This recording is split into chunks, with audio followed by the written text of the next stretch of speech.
Alléluia. Au nom d'Allah, le tout miséricordieux, le très miséricordieux. Que la paix et les bénédictions soient sur notre bien-aimé prophète Muhammad, que la paix et les bénédictions soient sur lui. Mes bien-aimés frères et sœurs, la plus difficile des épreuves n'est pas la tempête extérieure. C'est lorsque tu te réveilles et que la tempête est à l'intérieur de ta poitrine. Tu ouvres les yeux et la douleur d'hier est encore là. Les mêmes soucis, le même silence, le même poids qui pèse sur ton cœur. Et à ce moment-là, une voix murmure, le bonheur est parti. Mais laisse-moi te rappeler, le bonheur n'a jamais consisté à avoir une vie parfaite. Allah, Subhanahu wa ta'ala, ne nous a jamais promis un monde sans épreuve. Il nous a promis quelque chose de plus profond, quelque chose d'éternel. Il a dit, c'est dans l'évocation d'Allah que les cœurs trouvent le repos. Sourate Ar-Rad, verset 28. Cela signifie que la paix n'attend pas à la fin de tes problèmes. La paix peut vivre dans ton cœur même pendant que les problèmes persistent. Le vrai bonheur n'est pas de feindre un sourire pour le monde. C'est choisir de murmurer « Alléluia » même avec des larmes sur le visage, parce que tu sais qu'Allah, Subhanahu wa ta'ala, t'entend. Regarde le prophète Muhammad, sallallahu alayhi wa sallam. Il a enterré des enfants. Il a connu la faim. Il a subi la trahison et la guerre. Pourtant, ses compagnons le décrivaient toujours souriant, toujours porteur d'espoir. Pourquoi? Parce que sa joie n'était jamais liée à la dunya. Son cœur était ancré dans la confiance en Allah, Subhanahu wa ta'ala. Alors mes bien-aimés frères et sœurs, n'attendez pas un jour parfait pour ressentir la paix. La perfection est pour le jannah, pas pour la dunya. Dans ce monde, il y aura toujours de la douleur, des retards et des épreuves. Mais le bonheur du croyant est un état d'esprit, un choix, une orientation du cœur. C'est se rappeler que si Allah, Subhanahu wa ta'ala, est avec moi, j'ai déjà tout ce dont j'ai besoin. Aujourd'hui, choisis la lumière, non pas pour le monde, ni pour l'approbation des gens, mais pour élever ton âme. Souris pour l'amour d'Allah, Subhanahu wa ta'ala. Diffuse un peu d'espoir dans ta maison et souviens-toi que chaque pas que tu fais vers la patience et la gratitude est vu, aimé et récompensé par le très miséricordieux. Mes bien-aimés frères et sœurs, le bonheur n'est pas quelque chose qui tombe par hasard entre tes mains. Pour le croyant, le bonheur lui-même est un acte d'adoration.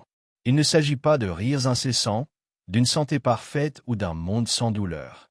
Le vrai bonheur, c'est lorsque ton cœur est connecté à Allah, Subhanahu wa ta'ala. Tant de gens cherchent la joie dans la richesse, le statut, les likes et les followers, et ils se sentent pourtant vides. Pourquoi? Parce que ces choses s'effacent. Plus tu les poursuis, plus elles s'éloignent. Mais la joie du croyant est différente, elle est ancrée dans quelque chose d'inébranlable, l'amour et la miséricorde d'Allah, Subhanahu wa ta'ala.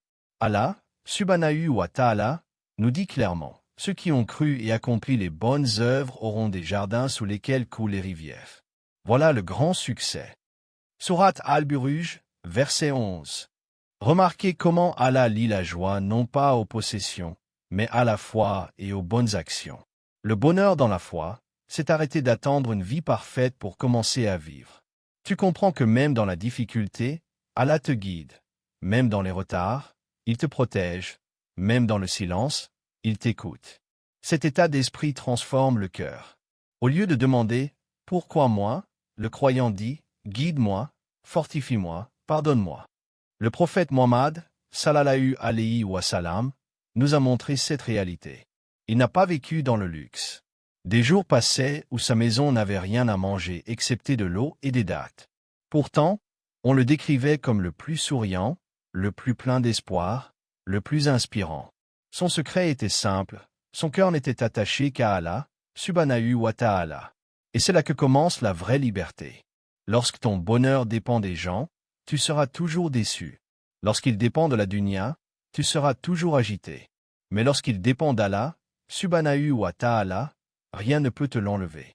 Mes bien-aimés frères et sœurs, rappelez-vous, le bonheur n'est pas dans ce que tu possèdes, mais dans ce que tu portes dans ta poitrine. Un cœur qui évoque Allah, un cœur qui fait confiance à son plan, un cœur qui dit « Alléluia » dans chaque situation. Voilà un cœur qui trouvera toujours la paix. Mes bien-aimés frères et sœurs, chaque âme dans cette dunya porte un fardeau. Pour certains, c'est le chagrin, pour d'autres la solitude, la pauvreté ou l'incertitude. Et lorsque le poids devient trop lourd, nous commençons à croire que nous sommes abandonnés. Mais écoutez les paroles d'Allah, Subhanahu wa ta'ala. Certes, avec la difficulté vient la facilité. Sourate Ashar, versets 5 à 6. Remarquez qu'Allah ne dit pas « après la difficulté vient la facilité », mais « avec elle ». Cela signifie que ton soulagement naît au même moment que ta douleur. Lorsque la tempête arrive, la miséricorde se forme déjà avec elle. Tu ne la vois peut-être pas encore, mais Allah, Subhanahu wa ta'ala, a déjà écrit l'issue. Pense à ton passé.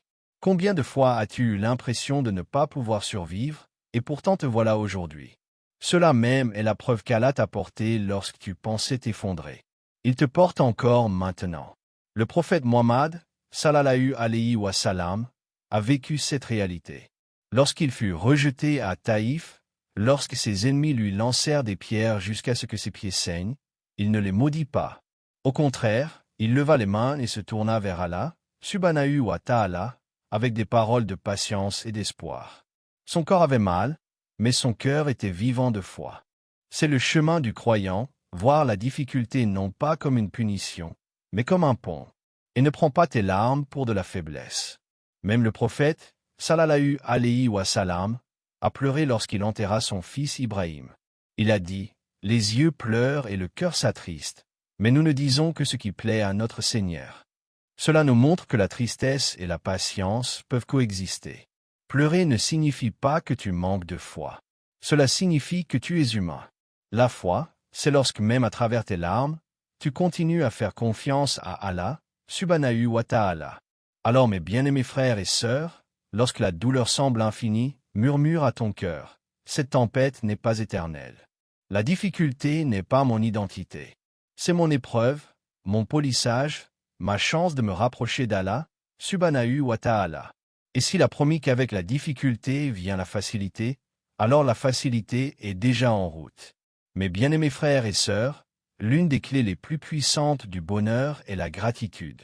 Allah, Subhanahu wa ta'ala, nous donne une promesse claire dans le Coran. Si vous êtes reconnaissant, je vous accorderai certainement davantage.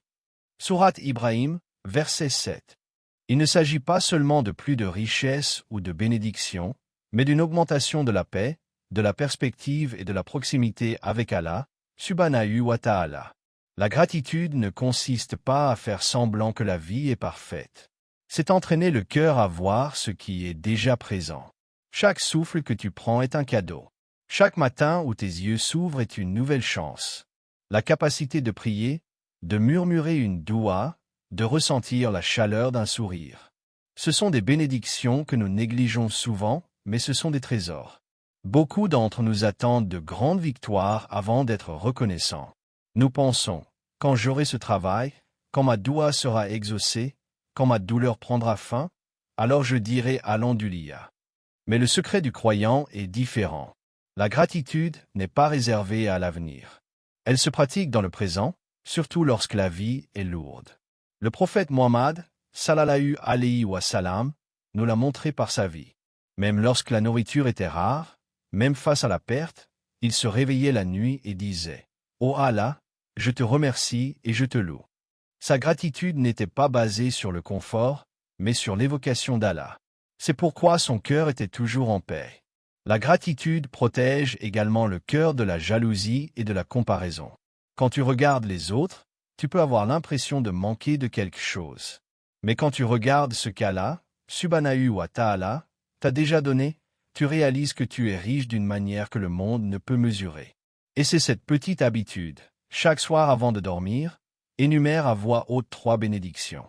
Elles peuvent être aussi simples que le rire de ta famille, le don de la prière ou la capacité de respirer.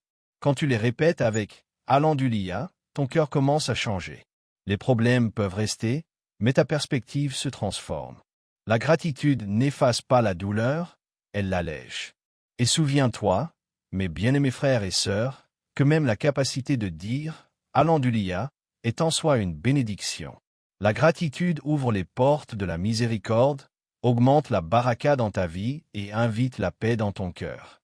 Alors n'attends pas que tout soit parfait. Commence maintenant. Souris. Remercie Allah, Subhanahu wa ta'ala, et regarde comment ton cœur s'adoucit. Mes bien-aimés frères et sœurs, l'une des plus grandes sources de bonheur pour le croyant est le pouvoir de la doua. Allah, Subhanahu wa ta'ala, promet lui-même dans le Coran, « Souvenez-vous de moi, je me souviendrai de vous ». Surat al-Baqarah, verset 152. Imagine que le Seigneur des cieux et de la terre se souvient de toi quand tu murmures son nom. Le dhikr n'est pas seulement des mots, c'est un remède pour le cœur. Quand tu dis « Subhanallah », tu libères ton cœur de l'orgueil. Quand tu dis « Alhamdulillah », tu entraînes ton cœur à voir les bénédictions. Quand tu dis « Allahu Akbar », tu te rappelles que tes problèmes ne sont jamais plus grands que ton Seigneur. Et quand tu dis « La ilaha illallah », tu ancres ton âme dans la vérité que rien ne mérite plus ta crainte, ton amour ou ton espoir qu'Allah, Subhanahu wa ta'ala. Et il y a la doua, l'arme du croyant. Le prophète Muhammad, sallallahu alayhi wa sallam, a dit, la doua est l'essence de l'adoration. Chaque fois que tu lèves les mains, tu admets ton besoin et tu places ta confiance en celui qui ne se détourne jamais. Même la plus courte des douas, murmurée avec sincérité, a du poids. Ya Allah, facilite-moi. Ya Allah, guide mon cœur. Ya Allah, protège-moi. Ces simples paroles peuvent changer le cours de ta journée et parfois le cours de ta vie. Ne pense pas que la doua ne fonctionne que lorsqu'elle est longue ou éloquente. Allah, Subhanahu wa ta'ala, regarde le cœur, pas la longueur de tes phrases. Parfois, une seule larme dans la doua lui est plus chère que des heures de paroles vides. Parfois, un simple « Ya Allah » brisé pèse plus lourd que 1000 discours. Et même si ta doua est retardée, ne perds pas espoir. Allah, Subhanahu wa ta'ala, répond de la meilleure façon, parfois par ce que tu as demandé, parfois par quelque chose de meilleur, et parfois en te protégeant d'un mal que tu n'as même pas vu. Chaque doua est entendue. Chaque murmure est enregistré. Aucun n'est ignoré. Alors mes bien-aimés frères et sœurs, garde ta langue vivante par le dhikr et tes mains levées en doua. Ce sont des cordes de sauvetage qui relient ton cœur à celui qui peut guérir, pourvoir et protéger. Mes bien-aimés frères et sœurs, l'état de ton esprit façonne l'état de ton cœur. Si tes pensées sont remplies de peur, d'envie ou de négativité, ton cœur commence à se sentir lourd, agité et sans espoir. C'est pourquoi l'islam nous enseigne à protéger non seulement nos actions, mais aussi notre monde intérieur. Le Shaitan commence souvent son attaque par une seule pensée. Tu n'es pas assez bien. Allah ne te pardonnera pas. Ta douleur ne finira jamais. Mais ces murmures sont des mensonges. Allah, Subhanahu wa ta'ala, nous rappelle lui-même. Ne désespérez pas de la miséricorde d'Allah. Certes, Allah pardonne tous les péchés. Surat Az-Zumar, verset 53. Protéger l'esprit signifie être vigilant sur ce que tu nourris de tes pensées. Si tu fais défiler constamment de la négativité, si tu te compares aux autres, ou si tu t'entoures de personnes qui médisent et se plaignent, ton âme absorbera cette obscurité. Mais si tu remplis ton temps avec le Coran, le dhikr, une compagnie pleine d'espoir et des paroles encourageantes, ton âme brillera de lumière. Même la façon dont tu te parles à toi-même compte. Beaucoup sont leurs propres pires critiques. Ils se disent « j'échoue, rien ne marche, je ne serai jamais heureux ». Mais le croyant apprend à reformuler. Au lieu de « j'échoue », dit « j'apprends ». Au lieu de « rien ne marche », dit « Allah, Subhanahu wa ta'ala, me prépare quelque chose de meilleur ». Au lieu de « pourquoi moi », dit « guide-moi, Ya Allah ».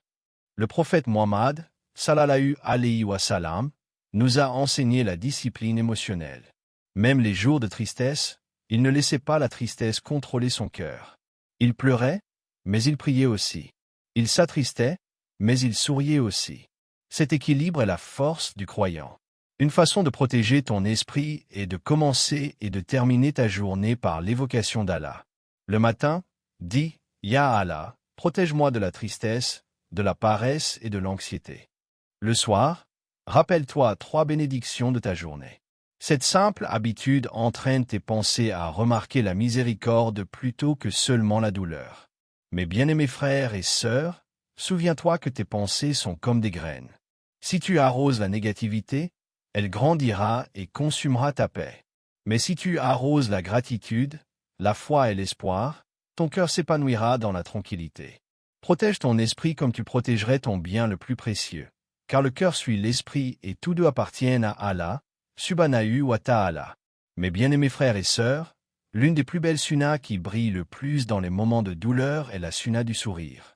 Le prophète Muhammad, sallallahu alayhi wa sallam, a affronté des épreuves plus grandes que ce que la plupart d'entre nous peuvent imaginer. Perte d'être cher, rejet, faim, bataille et trahison. Pourtant, ses compagnons se souvenaient de lui comme d'un homme toujours souriant. Son sourire n'était pas parce que la vie était facile, mais parce que son cœur était ancré dans la confiance en Allah, Subhanahu wa ta'ala. Ce sourire portait de l'espoir. Il élevait les gens autour de lui, même lorsque sa propre poitrine était lourde. C'est la sunna de la force, non pas le déni de la douleur, mais la résilience enracinée dans la foi. Le prophète, sallallahu alayhi wa sallam, nous a enseigné: ton sourire adressé à ton frère est une aumône. Imagine que quelque chose d'aussi petit, d'aussi simple, soit inscrit dans ton livre de bonnes actions. Et quand tu souris dans la difficulté, la récompense est encore plus grande car elle vient de la patience. Sourire ne signifie pas ignorer ton chagrin. Même le prophète, sallallahu alayhi wa sallam, a pleuré à la mort de son fils Ibrahim. Ses yeux versaient des larmes, son cœur était attristé, mais il disait encore des paroles qui plaisaient à Allah, Subhanahu wa ta'ala. Cela nous montre que la tristesse et la sabre peuvent coexister. La force du croyant n'est pas de cacher ses émotions, mais de les laisser guider par la foi. Parfois, ton sourire n'est pas seulement pour toi, il est pour quelqu'un d'autre. Dans un monde où tant de gens portent une douleur silencieuse, ta présence douce, tes paroles pleines d'espoir ou ton simple sourire pourrait être la seule lumière qu'ils verront ce jour-là. Ne sous-estime jamais ce cadeau. Ce qui te semble petit peut être immense pour quelqu'un d'autre. Et souviens-toi, mes bien-aimés frères et sœurs, sourire dans les moments d'épreuve est une déclaration de foi. Cela dit au monde: oui, j'ai mal, mais je fais confiance à mon Seigneur. Je ne laisserai pas cette tempête me voler mon espoir. C'est la force émotionnelle. C'est le tawakkul. C'est la sunna. Alors quand ton cœur est lourd et tes yeux fatigués, essaie de porter ta difficulté avec grâce. Pleure devant Allah, Subhanahu wa ta'ala, en prosternation. Mais quand tu te relèves, accueille ta famille avec gentillesse. Parle avec douceur. Partage la lumière même en traversant l'obscurité. C'est la voie prophétique. Mes bien-aimés frères et sœurs, parfois nous pensons que le bonheur et la paix ne viendront qu'avec de grands changements. Un nouvel emploi, une nouvelle maison, un grand événement de la vie. Mais en islam, certains des plus grands trésors sont cachés dans les plus petits actes. Allah, Subhanahu wa ta'ala, dit: quiconque accomplit un atome de bien le verra. Sourate Az-Zalzala, verset 7.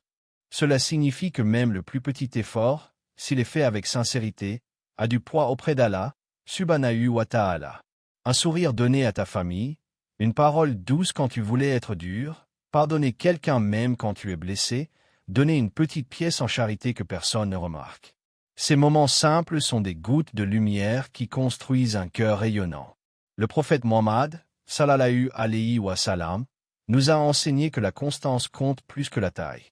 Il a dit que les actes les plus aimés d'Allah sont ceux accomplis régulièrement, même s'ils sont petits. Pourquoi?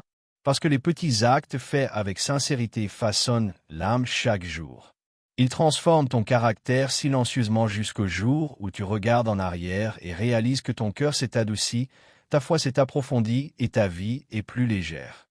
Pense au dhikr, dire Subhanallah 33 fois, Alhamdulillah 33 fois et Allahu Akbar 34 fois avant de dormir ne prend que quelques minutes. Pourtant, ces minutes remplissent ton cœur de calme et ton registre de montagnes de récompenses. Pense à la doua. Un simple « Ya Allah, guide-moi » au milieu de ta journée pourrait être la raison pour laquelle ton cœur est protégé de quelque chose d'invisible. Pense à la gentillesse, un message d'encouragement, un appel à un ami, aider un voisin. Ces actions peuvent te sembler petites, mais elles sont énormes aux yeux d'Allah, Subhanahu wa ta'ala. Mes bien-aimés frères et sœurs, ne sous-estimez jamais ce qui paraît petit. Aux yeux du monde, cela peut être oublié, mais auprès d'Allah, rien n'est oublié. Il enregistre chaque pas, chaque parole, chaque acte fait avec sincérité. Alors commence aujourd'hui par un petit acte. Plante une graine de lumière, car avec Allah, subhanahu wa ta'ala, même une seule graine peut devenir un arbre de miséricorde qui tombera le jour du jugement. Mes bien-aimés frères et sœurs, beaucoup d'entre nous retardent leur bonheur. Nous nous disons, je serai heureux quand je me marierai. Je serai heureux quand j'aurai ce travail. Je serai heureux quand ma douleur prendra fin. Mais cet état d'esprit garde toujours la joie hors de portée. Le croyant apprend une vérité différente. Le bonheur n'est pas quelque chose que tu attends à la ligne d'arrivée. C'est quelque chose que tu portes pas à pas, quand tu marches avec Allah, subhanahu wa ta'ala, dès maintenant. Allah, subhanahu wa ta'ala, dit, et quiconque place sa confiance en Allah, il lui suffit. Surat At-Talaq, verset 3. Quand ton cœur dépend d'Allah, tu marches pourvu de force, de patience et de sens. Le monde peut penser que tu es en retard, mais en réalité, tu es exactement là où ton Seigneur veut que tu sois. Allah, subhanahu wa ta'ala, nous dit aussi, le plus noble d'entre vous auprès d'Allah est le plus pieux d'entre vous. Surat Al-Hujura, verset 13. Pas le plus riche, pas le plus bruyant, pas le plus suivi, mais le plus pieux. Le prophète Mohammed, sallallahu alayhi wa sallam, a suivi ce chemin. Son bonheur n'était jamais reporté jusqu'à l'arrivée du confort. Même dans la difficulté, il choisissait de faire confiance à Allah, subhanahu wa ta'ala. Sa paix ne venait pas des circonstances, mais de sa proximité avec son Seigneur. Et c'est la leçon pour nous, la vraie paix ne se trouve pas dans la dunya, mais dans le voyage avec Allah, subhanahu wa ta'ala. Marcher avec Allah signifie vivre ta foi au quotidien. Même par petits pas, se réveiller pour le fajr à l'heure, baisser le regard, garder sa langue, dire du dhikr avant de dormir. Ce ne sont pas seulement des devoirs, ce sont des pas qui te rapprochent de celui qui promet la paix dans ce monde et la joie éternelle dans l'autre. Mes bien-aimés frères et sœurs, ne laissez pas la société mesurer votre succès. Le monde compte l'argent, les titres et les apparences. Allah, subhanahu wa ta'ala, compte la sincérité, la patience et le tawakkul. Alors arrête de reporter ta joie. Ne attends pas que la vie soit parfaite. Commence aujourd'hui avec Allah, subhanahu wa ta'ala, à tes côtés. Chaque prière, chaque acte de patience, chaque souffle de gratitude fait partie de cette marche sacrée. Et quand tu marches avec Allah, chaque pas, même les douloureux, te rapproche du Jannah. Mes bien-aimés frères et sœurs, les paroles ne deviennent puissantes que lorsqu'elles se transforment en action. Le bonheur, la paix et la foi ne sont pas seulement des sentiments que l'on attend. Ce sont des choix que l'on pratique chaque jour. Aujourd'hui, je vous invite à un défi, un reset du cœur sur 7 jours. 7 jours d'habitudes simples qui peuvent transformer ta façon de penser, de ressentir et de vivre. Routine du matin. Dès le réveil, avant de toucher ton téléphone, murmure, Alhamdoulilah, pour 3 bénédictions. Elles peuvent être aussi petites que le souffle dans ta poitrine ou la chaleur de ta couverture. Ensuite, récite au moins un court verset du Coran. Commence ta journée à l'ombre des paroles d'Allah, subhanahu wa ta'ala, et fais une doua spécifique. Ya Allah, guide mes pas aujourd'hui. Rappelle-toi ce qu'Allah a promis. Certes, avec la difficulté vient la facilité. Action de midi. Choisis un acte de gentillesse. Envoie un message d'encouragement. Souris à quelqu'un. Partage un peu de charité. Fais-le discrètement, non pas pour les applaudissements, mais pour Allah, subhanahu wa ta'ala. Routine du soir. Avant de dormir, prends 2 minutes pour le dhikr, subhanallah 33 fois, Alhamdoulilah 33 fois, Allahu Akbar 34 fois. Ensuite, note une leçon de ta journée, la patience que tu as pratiquée, la miséricorde que tu as montrée, une bénédiction que tu as remarquée. Termine en confiant ta nuit à Allah avec les mots. Allah nous suffit et il est le meilleur des protecteurs. Pourquoi cela fonctionne? Parce que le bonheur se construit, il ne s'obtient pas par hasard. Ces petits pas ancrent ta journée dans l'évocation d'Allah, protègent ton esprit du désespoir et ouvrent ton cœur à la gratitude. Après 7 jours, tu te sentiras plus léger. Tes soucis existeront peut-être encore, mais ton cœur ne les portera plus de la même façon. Tu les porteras avec la foi. Et n'oublie jamais, Allah, subhanahu wa ta'ala, dit, si vous êtes reconnaissant, je vous accorderai certainement davantage. La gratitude invite l'augmentation, la doua invite la miséricorde, la paix et la confiance invitent la force. Alors mes bien-aimés frères et sœurs, ne tardez pas. Commence ton reset de 7 jours maintenant. Que ta langue évoque Allah, Subhanahu wa ta'ala. Que ton cœur s'adoucisse par la gratitude. Et que tes actions reflètent la sunna du prophète, sallallahu alayhi wa sallam. Et tout au long de ce chemin, prie sincèrement. Ya Allah, remplis ma poitrine de lumière. Remplis mes jours de paix et ma vie de sens. Accorde-moi le bonheur dans ce monde et le bonheur éternel dans le Jannah. Amin. Car le vrai bonheur ne réside pas dans la perfection de la vie. Le vrai bonheur réside dans la perfection de la foi.